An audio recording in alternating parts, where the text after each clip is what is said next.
여러분 말씀에 들어가면서 우리 성도님들에게 예전에 한번 보여드린 적이 있었던 영상, 그 영상을 한 번만 더 성도님들에게 보여드리려고 합니다. 이 영상은 언젠가 성도님들에게 또 말씀을 전하면서 보여드렸던 건데 2017년 11월 24일에 실시한 대한민국 광고 대상에서 GS 칼텍스의 마음, 이음, 연결음 캠페인이라고 하는 게 있었습니다. 사람의 마음과 마음을 이어주는 마음, 이음, 연결음 캠페인이라고 하는 그 캠페인이 그 해에 가장 주목받은 광고로 선정이 되었습니다. 그래서 당시 이 마음, 이음, 연결음 캠페인은 영상 광고 통합 대상을 비롯해서 총 5개 부분에서 수상을 한 그러한 작품이죠.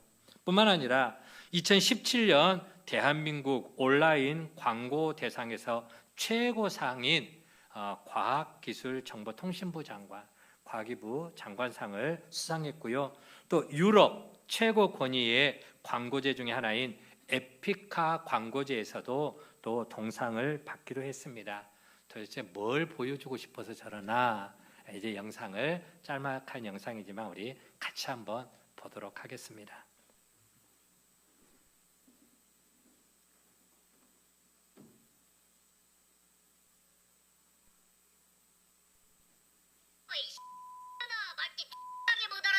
용역하고 있는 주제에 전혀 아무것도 못하고 손을 벌벌 떤다든지. 네가 책임질 거야? 뭐 병신 같은 소리 하고 있다고. 왜 내가 이런 욕을 듣고 있어야 되지? 나도 집에 가면 그냥 딸인데 너무 화가 나고 답답했어요.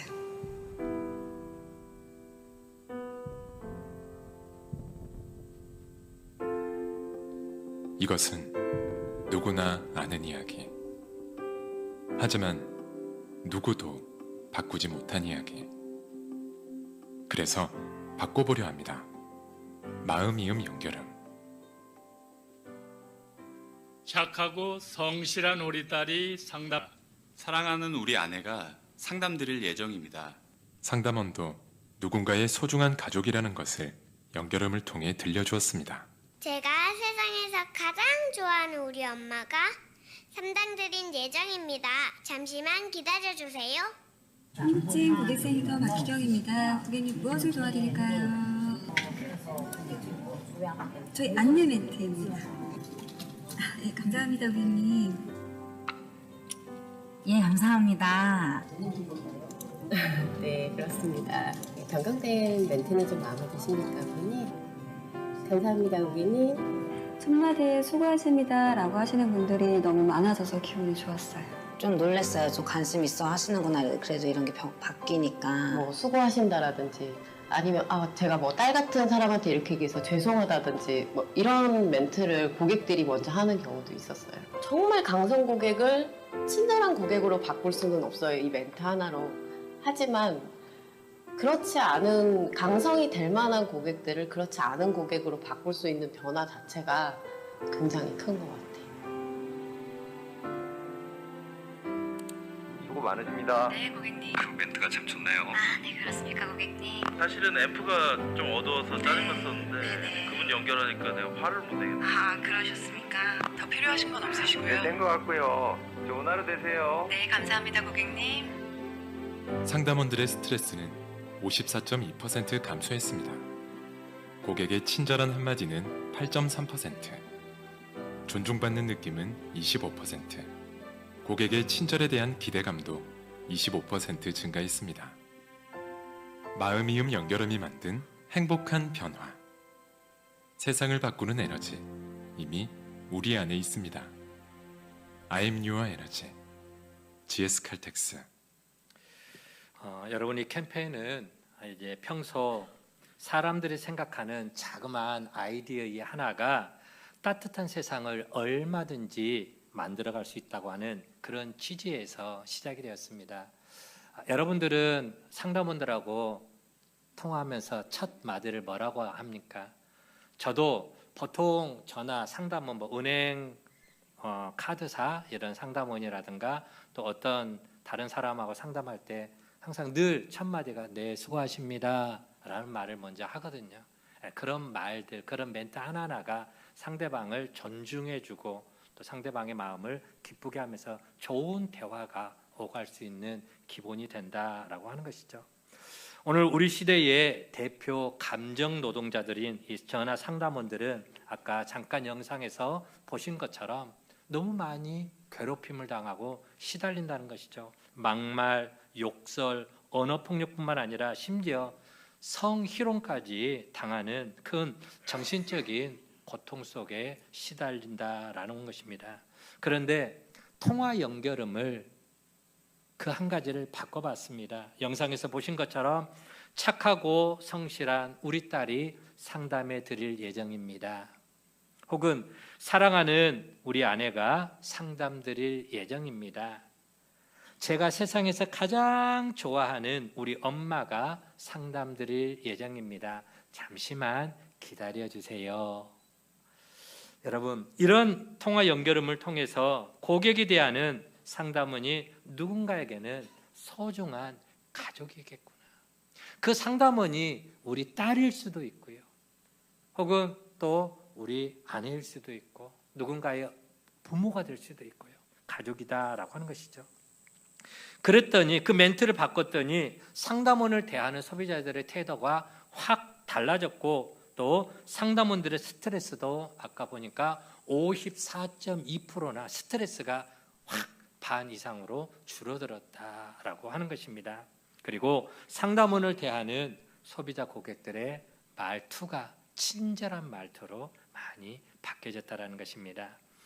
예전에는 상담원들이 소비자들에게 존중받는다라고 하는 느낌을 전혀 못 느꼈는데 이후로는 멘트를 바꾸니까 내가 참 존중받고 있구나, 그렇죠? 그런 느낌을 받고 고객의 친절에 대한 기대감도 25%나 상승했다라고 하는 것입니다.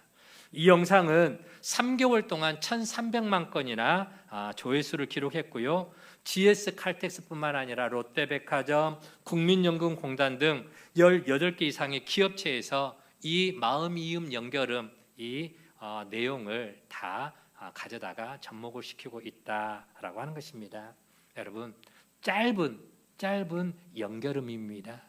짧은 연결음인데 그런데 이 연결음이 그동안에 불만으로 인해서 마음속에 분노로 가득 차 있던 그런 사람들의 마음을 누그러뜨려주고 기분도 업시켜주는, 좋게 해주는 그러한 모습들, 그렇지 않습니까? 제가 세상에서 제일 좋아하는 우리 엄마가 상담해 드릴 예정입니다. 잠깐만 기다려 주세요. 여러분, 이런 아이의 목소리를 듣고 어찌 그 수화기에다가 폭설과 혹은 또 폭언과 욕설을 할 수가 있겠습니까? 목소리를 듣는 순간 내 가족, 내 아이, 내 손주가 생각나지 않겠습니까? 그렇습니다. 짧은 말 한마디이지만 그 짧은 말 한마디가 사람의 마음을 움직이더라라고 하는 것이죠. 누군가를 향해서 화를 내다가도, 분노를 내다가도 그 작은 말 한마디로 인해서 그 사람의 화가 누그러지고 또 서로에게 그러한 불편한 마음, 아픈 마음을 미리 방지해주는, 막아주는 그런 효과가 나타나더라라고 하는 것이죠. 그래서 큰 힘은 어떤 거대한 것을 통해서 만들어지는 게 결코 아니라 우리의 일상에서 작은 것을 통해서, 작은 변화를 통해서 어떤 그 효과가 크게 드러나더라라고 하는 것입니다. 세상을 변화시키는 건 역시 작음에서 시작이 됩니다. 자, 이제 말씀으로 들어갑니다. 2000년 전 작은 나라, 우리나라의 강원도 땅덩어리 바다 적은 작은 나라 이스라엘, 그 이스라엘 땅 가운데서도 정말 또 더 작은 마을인 베들레헴에서 한 아이가 탄생했다고 하는 울음소리가 들려옵니다. 그날 이 아이의 탄생을 지켜보던 그 부모 외에는 어느 누구도 관심을 가져주지 않은 볼품없는 아이의 탄생이었습니다. 그러나 이 아이의 탄생은 세계의 역사를 변화시키는 위대한 사건이 됩니다. 누구 이야기입니까? 바로 아기 예수의 탄생 이야기입니다. 오늘 본문은 이렇게 시작이 됩니다. 동방에서 박사들이 헤롯 왕을 찾아옵니다. 그들이 살던 이 동방이 어디인지는 정확하게 성경에서는 나와 있지 않습니다. 그러나 성경 연구가들에 의하면은 그 동방이 바벨론, 그 바벨론은 어디냐? 지금의 저 중동 이라크를 말한다라고 할 수 있죠. 그렇죠? 그 바벨론이라고, 동방이 바벨론이라고 추론을 합니다. 왜요? 근거가 있습니다. 바벨론에는 이미 600년 전에 유대인들이 포로로 끌려간 곳입니다. 바벨론의 포로로 끌려가서 그 바벨론에서 70년 동안 유대인들이 그렇게 포로 생활을 했잖아요. 70년 동안.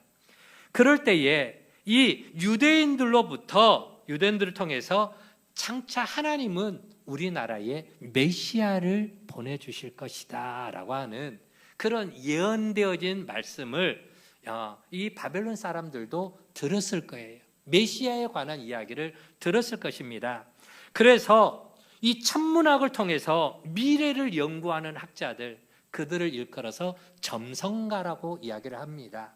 점성가, 별을 보고 점을 치고 미래를 연구하는 그런 사람들, 그 점성가들인데, 이들 가운데서도 유대인들이 말하는 메시아에 대해서 연구하는 사람들이 있었을 것이고요. 그리고 갑자기 하늘에 없었던 별, 특별한 별이 나타났습니다. 그 특별한 별을 발견하고는 저 별은 특별하다. 우리가 예전에 보지 못했던 특별한 별, 아마 저 별은 유대의 메시아를 탄생을 알리는 그런 별일 것이다 해서 그 별을 따라서, 동방박사들의 별을 따라서 그 머나먼 바벨론에서 이스라엘 땅 유대까지, 베들레헴까지 오게 되더라라는 것이죠. 그래서 그 동방박사들이 이제 유대 땅에 와서 헤롯 왕을 찾아갑니다. 왕은 왕궁에서 태어날 것이라 그들은 상식적으로 그렇게 생각하고 왕궁으로 가서 헤롯 왕에게 말합니다. 유대인의 왕으로 나시니가 어디 계시냐? 우리가 그에게 경배하러 왔다라고 이야기를 하죠. 동방박사들에게 그 말을 들은 헤롯 왕은 직감적으로 메시아가 태어나셨다는 사실을 느끼게 됩니다. 알게 됩니다. 그래서 대제사장들과 서기관들을 불러서 묻습니다. 그리스도가, 즉 메시아가 어디에서 나신다고 예언되어 있느냐? 성경에 그리스도에 대해서, 메시아에 대해서 어디에서 태어난다라고 기록이 되어 있느냐라고 묻죠.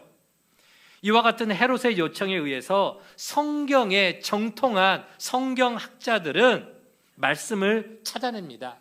그들이 찾아낸 말씀, 메시아가 태어날 것, 예수 그리스도가 태어날 것을 미리 수백 년 전에 예언해 놓은 그 성경 본문을 찾아내서 읽어줍니다. 그곳이 어디냐? 미가서 5장 2절 말씀이다 라고 하는 것이죠. 자, 구약성경 미가서 5장 2절 말씀 우리 같이 한번 읽어보도록 하겠습니다. 시작. 베들레헴 에브라다야, 너는 유대 족속 중에 작을지라도 이스라엘을 다스릴 자가 내게서 내게로 나올 것이라. 그의 근본은 상고의 영원에 있느니라. 아멘. 메시아가 어디에서 태어난다고요? 유대 땅 베들레헴에서, 유대 족속 베들레헴에서 태어날 거다라고 하는 것이죠. 여러분, 이게 바로 메시아의 탄생을 예언한 말씀이고요. 헤롯 왕으로부터 메시아가 어디서 나겠느냐라고 하는 그 질문에 성경 학자들이 찾아낸 본문 말씀이 바로 미가서 5장 2절 말씀입니다. 자, 메시아가 그 작은 고을, 작은 마을 베들레헴에서 태어날 것이라고 예언을 한 이 미가 선지자는 언제적 사람이냐? 바로 예수님으로부터 자그마치 750년 전에 활동했던 선지자입니다. 이사야 선지자하고 거의 비슷한 시기에 활동했던 선지자죠. 그런데 그때 이 미가 선지자가 활동했던 시기는 굉장히 시대가 암울한 어두운 그러한 시대였습니다. 말할 수 없을 정도로 암울한 시대였습니다. 왜요? 엄청난 군사력으로 세력을 확장하던 강대국, 그때 당시의 강대국 아수르가 722년에 예수님 탄생 주전 722년에 북이스라엘을 완전히 초토화시켜 버립니다. 북이스라엘을 완전히 멸망을 시켰다라고 하는 거예요. 자, 무슨 얘기냐? 당시에 이스라엘이라고 하는 그 자그마한 땅덩어리의 나라가, 땅덩어리가 어느 정도 된다고요? 우리나라 강원도 정도밖에 되지 않습니다. 그런데 그 정도밖에 되지 않는 그 이스라엘 땅이 두둥강이로 나 있었어요. 우리나라 남과 북이 지금 나눠져 있는 것처럼 이스라엘도 두둥강이로 반씩 분단이 되어 있었습니다. 북쪽은 북이스라엘, 남쪽은 남유다 나눠져 있었어요. 그런데 안타깝게도 북이스라엘이 먼저 멸망을 당합니다. 언제? 주전 722년에 멸망을 당했습니다. 자, 북이스라엘이 나라가 멸망당하면서 수많은 백성들이 아수르의 포로로 또 끌려가야 했고, 하나님께서 그들에게 주신 땅에는 이방인들이 들어와서 살게 됩니다. 이방인들. 그런데 그것으로 끝나지 않았습니다. 북이스라엘을 멸망시킨 이 아수르는 이제 밑에 쪽에 뭐가 있어요? 어느 나라가 있어요? 남유다가 있습니다. 남유다. 우리로 치면은 남한이 있어요. 북한을 멸망시키고 남한을 쳐 내려오는 거예요. 남유다. 그런데 이 남유다까지 거대한 군사력을 이끌고 집어삼키겠다고 내려오니까 그때 당시에 남유다의 왕이 누구냐? 그 유명한 히스기야 왕입니다. 하나님께서 생명을 15년 동안 연장시켜줬던 그 히스기야 왕이 당시에 남유다의 왕이었죠. 하지만 남유다는 힘이 없었어요. 힘이 없었어요. 그래서 그들에게, 아수르에게 엄청난 뇌물을 갖다 줘야 했습니다. 그때 당시의 상황을 성경은 또 이렇게 이야기를 하고 있죠. 히스기야 왕이 하나님의 성전과 왕궁 곳간에 있는 모든 금은 보화를 다 덜어다가 아수르에게 조공으로 바칩니다. 뿐만 아니라 또 아수르가 요구한 그 조공을 다 감당하기 위해서, 채우기 위해서 성전에 들어오는 저 문에 발라져 있는 거, 그 다음에 성전 기둥에 발라져 있던 모든 금딱지를 전부 다 벗겨냅니다. 다 벗겨내가지고 있는 것이라고는 전부 다 그 문보화를 다 벗겨가지고 아수르의 조공으로 갖다 바치죠. 이렇게 남유다는 아수르에게 조공을 바치겠다고 항복선언을 하게 됩니다. 항복선언을 한 후에야 겨우 남쪽 유다는 명맥을 유지할 수가 있었다라고 하는 것이죠. 그렇게 나라가 어려울 때에 백성들의 삶은 너무나 비참했습니다. 너무 처참했습니다. 백성들의 삶은요. 너무 힘들었죠. 자, 그때에 예루살렘에서 남쪽 서남쪽으로 약 40km 떨어진 시골 마을에 살던 미가, 모레셋이라고 하는 미가 선지자의 고향은 모레셋입니다. 예루살렘에서 한 서남쪽으로 40km 정도 떨어져 있는 모레셋에 살고 있었는데, 이 미가 선지자는 당시 사람들이 얼마나 비참하게 살고 있었는가 너무나도 생생하게 경험했고요. 그리고 그는 이렇게 노골적으로 그때 당시의 상황을 말씀을 합니다. 어디에요? 자, 미가서 2장 1절 2절 말씀을 공동 번역 성경으로 보면 이렇습니다. 여러분, 성경에 보면은 여러 가지 종류의 성경이 있습니다. 지금 우리가 교회에 다니면서 가지고 다니는 성경은 개역 개정 성경입니다. 한번 바뀐 거죠. 그 이전에 쓰던 성경은 개역 한글 성경이고요.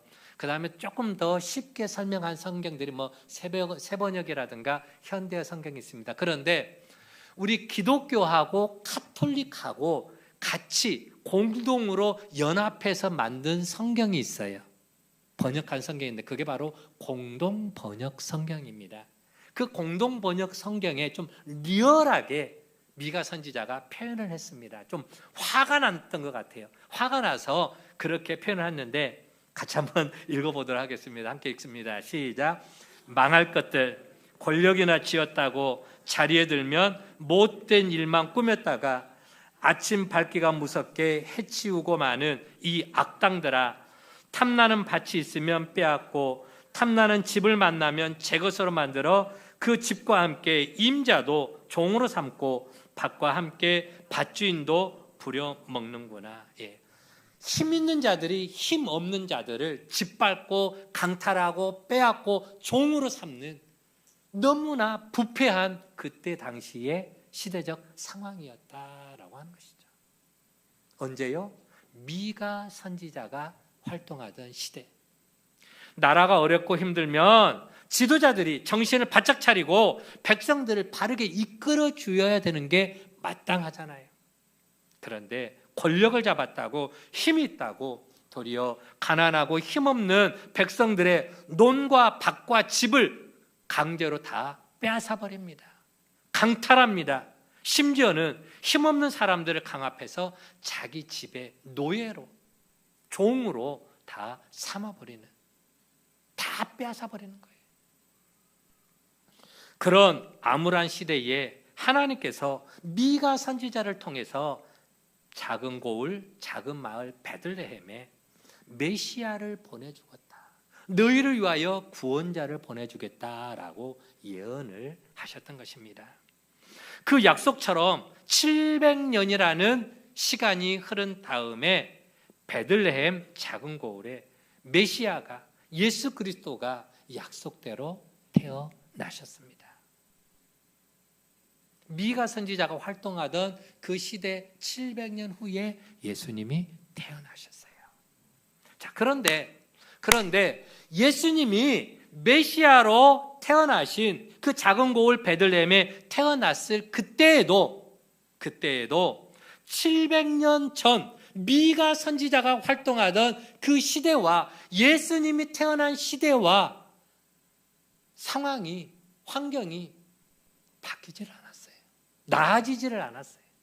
예수님이 태어났던 시대에도 그때에도 너무나 암울한, 너무나 힘든 시대적 상황이었다라고 하는 것이죠. 여전히 이스라엘은 강대국의 지배를 받고 있었습니다. 700년 전에 미가 선지자 시대에 남유다가 아수르에게 조공을 바쳐야 했던 것처럼 700년 후인 예수님이 탄생하던 때에도 이스라엘은 누구의 지배를 받고 있었습니까? 예수님 시대에 이스라엘이 누구의, 어느 나라의 지배를 받고 있었죠? 아수르, 바벨론, 로마의 지배를 받고 있었잖아요.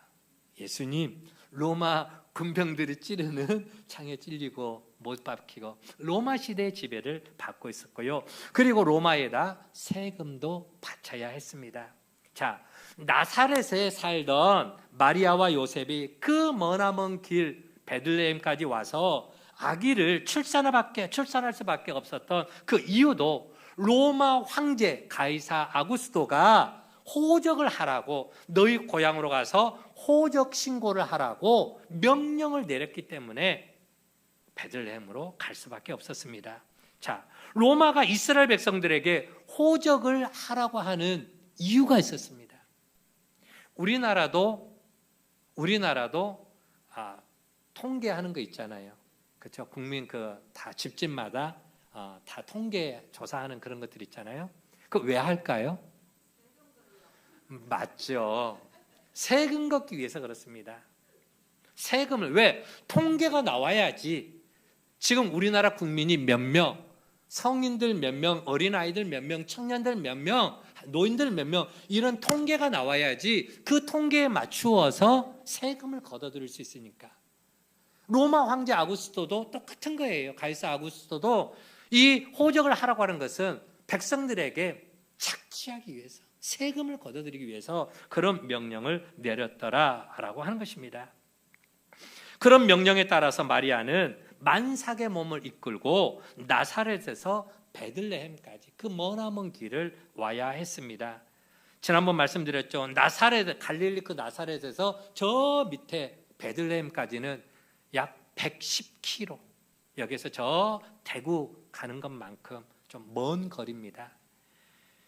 뭐 오늘처럼 교통이 발달되지 않는 2000년 전에 만삭의 몸으로 곧 아기가 태어날 것 같은 그 힘든 상황 속에서 머나먼 길을 그렇게 오랫동안 걸어와야 한다는 게 결코 쉬운 일이 아니었어요.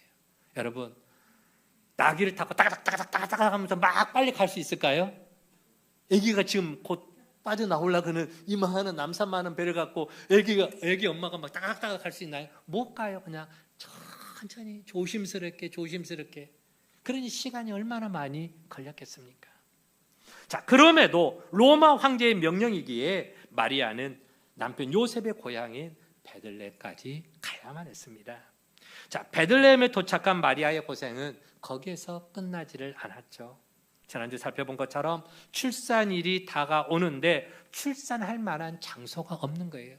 사람들이 그 베들레헴에 호적하러 오기 위해서 그 여관들이 구석구석 다 차가지고 여관에 여유방이 하나도 없는 거예요. 그래서 겨우 장소를 빌린 곳이 어디냐? 바로 마구간이었습니다. 마구간, 냄새나고 지저분한 그 마구간. 하지만 어쩔 수 없이 마리아는 마구간에서 아기를 낳을 수밖에 없었던 것이죠. 그리고 아기 예수님은 마구간에서 태어나서 강보에 쌓여가지고 구유 위에 뉘어졌습니다. 구유는 뭐죠? 말 밥통, 소 여물통. 그렇죠? 여기에도 굉장히 오묘한 진리가 있습니다. 나중에 말씀드리고요. 또한 예루살렘의 화려한 성전에 거하던 대제사장이나 종교 지도자들 역시 자기들의 이익을 챙기기 위해서 혈안이 되어 있었습니다. 우리가 성경을 보면은 예수님께서 십자가를 앞에 두고 성전을 정화하는 사건이 나옵니다. 예수님이 성전을 찾아가요. 예배드리기 위해서 성전을 갔는데 성전 입구에서 막 송아지 울음소리, 비둘기 구구구구 하는 소리, 막 염소 우는 소리, 막 똥냄새 난리가 난 거예요. 한마디로 말하면 하나님의 거룩해야 할 성전이 시장 바닥이 되어 있는 거예요. 예수님께서 너무 화가 나가지고 그 매매하는 상인들의 그 상을 다 뒤집어 엎어버리면서 막 채찍질로 하면서 다 내쫓아버리죠. 여기는 만민이 기도하는 하나님의 성전이다. 어찌 너희가 이곳을 강도의 소굴로 만들었느냐라고 하면서 막 예수님이 화를 냅니다. 당시의 종교 권력이 세상 권력과 결탁해서 눈이 멀어져 있는 그런 상황이었죠. 그래서 가장 신성하고 거룩해야 할 하나님의 성전조차도 강도의 소굴로 변해 있던 그런 상황. 미가 선지자 그 시대나 지금 예수님이 태어나던 그 시기나 별반 상황이 나아진 게 없어요. 다 그냥 도찐개찐이죠. 권력의 중심지였던 예루살렘에서 보면은 베들레헴은 너무나 지극히 자그마한 자그마한 동네에 불과합니다. 학자들의 추정에 의하면 예수님이 탄생했을 당시에 베들레헴의 인구는 많아야 500에서 1000명 정도 되더라라고 하는 것이죠. 물론 지난주에 살펴봤던 갈릴리는 더 적습니다. 나사렛은 더 적습니다. 거기에는 한 50여 가구, 200여 명 정도 살고, 그나마 베들레헴은 수도에서 조금 더 가까워서 한 500에서 1000여 명 정도 사는 동네다라고 하는 것이죠. 예수님 당시에 예루살렘의 인구가 많게는 7만 명가량 됐다라고 합니다. 그 예루살렘 7만 명가량 되는 예루살렘에 비해 베들레헴은 많아야 500에서 1000명, 너무나 자그마한 동네에 불과하다라고 하는 것이죠. 또 예루살렘은요, 권력의 중심이 집중되어 있던 곳입니다. 자, 보세요. 왕궁이 어디 있습니까? 왕이 사는 왕궁이 예루살렘에 있었죠. 그렇죠? 그리고 오늘날 국회의사당급인 사내들인 공회의원, 그것도 예루살렘에 있었었죠. 그리고 대제사장과 제사장들이 몰려있는 정치 권력과 종교 권력의 중심지가 바로 예루살렘이었습니다. 반면에 베들레헴은 권력하고는 아무 상관이 없는 그저 외딴 자그마한 시골 동네에 불과했습니다. 예루살렘은 1년이면 세 차례 명절을 세우기 위해서 어마어마한 사람들이 몰려듭니다. 세 차례 명절이 어떤 명절이 있을까요? 이스라엘 백성들이 반드시 지켜야 하는 세 가지 명절, 유월절, 맥추절, 초막절, 세 가지. 그렇죠. 오순절이라고도 하고 장막절이라고 하는데요. 유월절과 맥추절, 초막절, 이 세 가지 명절만 되면은 해외에 나가 있던 백성들까지 명절을 지키기 위해서 예루살렘으로 몰려듭니다. 그러나 그에 비해서 베들레헴은 14년마다 돌아오는 인구 호적 조사, 인구 조사 때를 제외하고는 거의 사람들이 거의 찾아오지 않는 고요의 시골 마을입니다. 너무 조용한 마을이죠. 뿐만 아니라 예루살렘에는 사람들의 눈이 휘둥그레질 정도로 화려한 성전이 있습니다. 그러나 베들레헴에는 누구 하나 관심 가질 만한 특별한 건물이 아무것도 없는 마을입니다. 베들레헴은 예루살렘에 비하면은 작기도 하거니와 초라하기 그지없는 너무나 하찮은 자그마한 시골 마을이었습니다. 그런데 그 작고 그 초라한 마을 베들레헴에서 누가 태어났습니까? 예수 그리스도 메시아가 탄생을 했다라고 하는 것이죠. 유대인의 왕인 메시아가 그 베들레헴에서 태어나셨다는 소식에 헤롯 왕의 눈이 뒤집어져 버립니다. 헤롯 왕의 눈이 뒤집어지죠. 그래서 내가 왕인데, 내가 이 나라의 군주인데 감히 나 말고 누가 왕이 되겠다고 태어났어? 위협을 느끼는 것이죠. 그래서 당시에 2살 아래의 모든 아이들을 다 살육해서 죽이라고 살인 명령을 내립니다. 죄 없는 어린 아이들이 비참하게 죽는 비극의 참상이 벌어지고 만 것이죠. 여러분, 헤롯 왕의 예측과는 달리 작은 고을 베들레헴에서 태어나신 예수님은 결코 헤롯 왕의 자리를 탐내지 않았습니다. 그런데 세계의 역사 속에서 헤롯 왕보다 훨씬 더 큰 영향력을 끼친 분이 누굽니까? 예수 그리스도죠. 그래서 오늘 본문에서는 뭐라고 말씀하느냐? 유대 땅 베들레헴아, 유대 땅 베들레헴아, 너는 유대 고을 중에서 가장 작지 아니하도다. 작지만 작지 않은 동네 베들레헴이다 라고 하는 것입니다. 700년 전 미가 선지자가 예언할 때만 해도 베들레헴은 자그마한 시골 동네입니다. 예수님께서 탄생하실 때에도 베들레헴은 여전히 작은 고을입니다. 그러나 예수님이 그곳에 탄생하심으로 이제는 결코 작은 고을이 아닙니다. 왜요? 세계 역사를 바꾸신 분이 바로 그곳에서 탄생하셨기 때문입니다. 목사님, 예수님하고 교회 다니는 사람들하고 상관은 있지, 저 교회 다니는 사람들은 예수님하고 상관이 전혀 없지 않습니까? 라고 물어요. 여러분, 뭐라고 대답해 주시겠습니까? 아니요. 교회를 다니는 사람이든 교회를 안 다니는 사람이든 세상의 모든 사람들은 다 예수님하고 상관이 있습니다. 지금도 상관이 있고 앞으로도 상관이 있습니다. 어떻게 해요? 민증 까보시라는 거예요. 뭘 까보라고요? 민증 까보세요. 민증 까면은 거기에 뭐가 기록되어 있습니까? 내 생년월일이 적혀 있습니다. 내가 몇 년, 몇 월, 며칠이라고 적혀 있죠. 자, 내가 2025년도에 태어났어. 그러면은 누구로부터 시작해서 2025년입니까? 예수님 탄생부터 지금 2025년이에요. 예수님을 중심으로 굴러가고 있다라고 하는 거예요. 역사 영어로 뭡니까? 역사 영어로 뭐죠? 히스토리입니다. 히스 스토리입니다. 그의 이야기입니다. 누구의 이야기입니까? 예수의 이야기가 바로 역사입니다. 믿지 않는 사람이든 믿는 사람이든 예수님하고 상관없는 사람은 아무도 없습니다. 모두가 다 예수 그리스도와 상관이 있더라라고 하는 것이죠. 다시 말하면은 예수 그리스도가 세계의 역사를 바꾸신 중심 인물이 되었다라고 하는 것이죠. 바로 그 예수님이 작은 고을 베들레헴에 탄생하신 것입니다.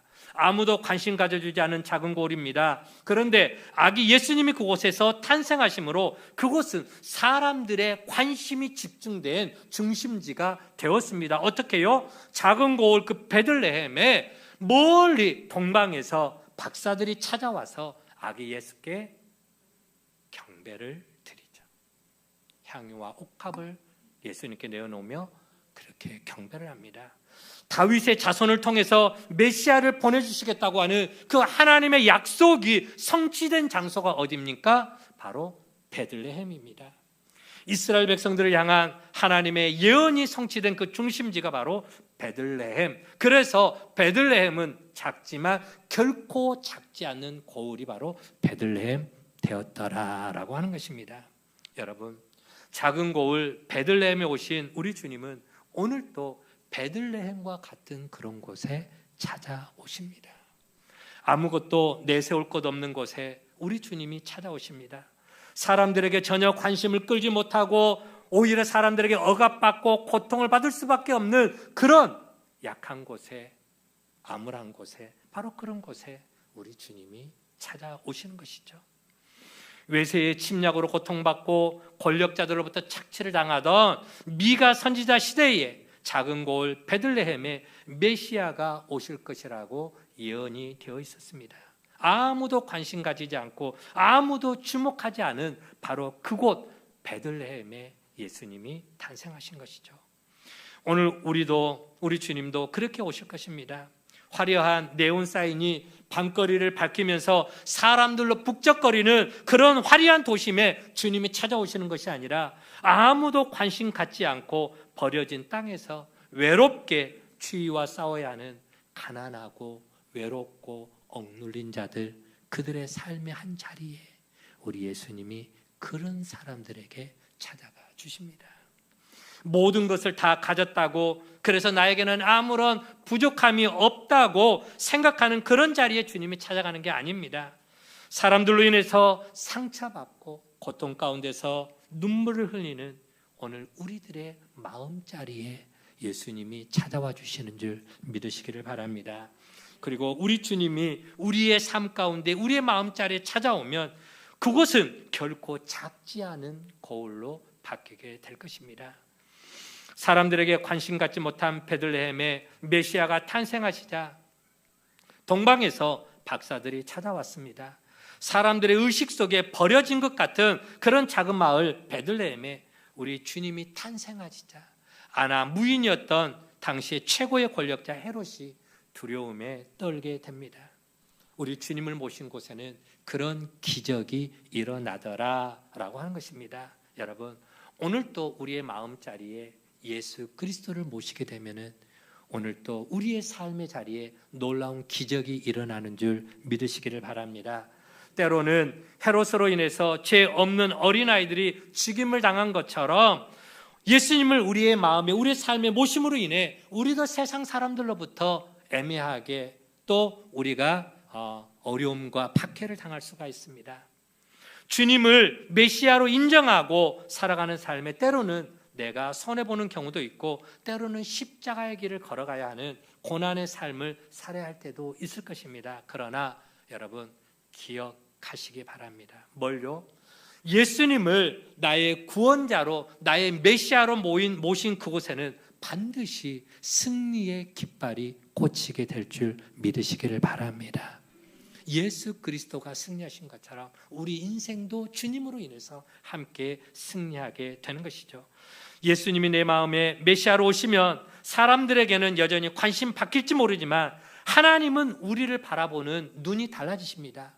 사랑의 눈으로 정말 세상에 그 무엇과도 바꿀 수 없는 보배로운 그러한 사랑 어린 눈동자로 우리를 바라보시는 바로 하나님의 자녀, 하나님의 백성이 된다라는 사실을 기억하시기를 바랍니다. 하나님이 바라보시는 그곳에는, 하나님의 눈길이 머무는 그곳에는 늘 기적의 현장이 뒤따르는 것이죠. 여러분, 작은 고을 베들레헴, 볼품없는 낙이 구유와 같이 작고 보잘것없는 우리 마음, 우리 인생에 주님 오시면은 그때부터 우리 삶도 세상에서 가장 가치 있는 존귀한 삶이 되는 줄 믿으시기를 바랍니다. 작지만 결코 작지 않다 선언하신 베들레헴처럼 오늘 저와 여러분의 삶도 세상에서 뭐 내세울 게 뭐가 있습니까? 세상 사람들이 바라볼 때는 작게 보일 수 있습니다. 그러나 우리 하나님의 시선으로 바라볼 때 결코 우리는 작지 않은 존재인 줄 믿으시기를 바랍니다. 그리고 하나님은 그런 작은 존재인 우리를 통해서 오늘 또 세상을 아름답게 변화시켜 나갈 것입니다. 세상은 결코 크고 어마어마한 무언가를 통해서 바꿔지는 게 결코 아닙니다. 여러분, 자그마한 물방울이 모여 커다란 바위에 구멍을 내는 것처럼, 작은 물방울이 모여서 큰 강물을 이루는 것처럼 오늘 나의 작은 삶의 변화를 통해서 세상도 조금씩 바뀌어져 갈 것입니다. 내 자그마한 선행 하나가 세상을 향기나고 아름답게 만듭니다. 오늘 내 가슴에 품은 작은 선한 마음 하나가 내 주변을 도리어 따뜻하고 거룩한 자리로 바꿔나갈 것입니다.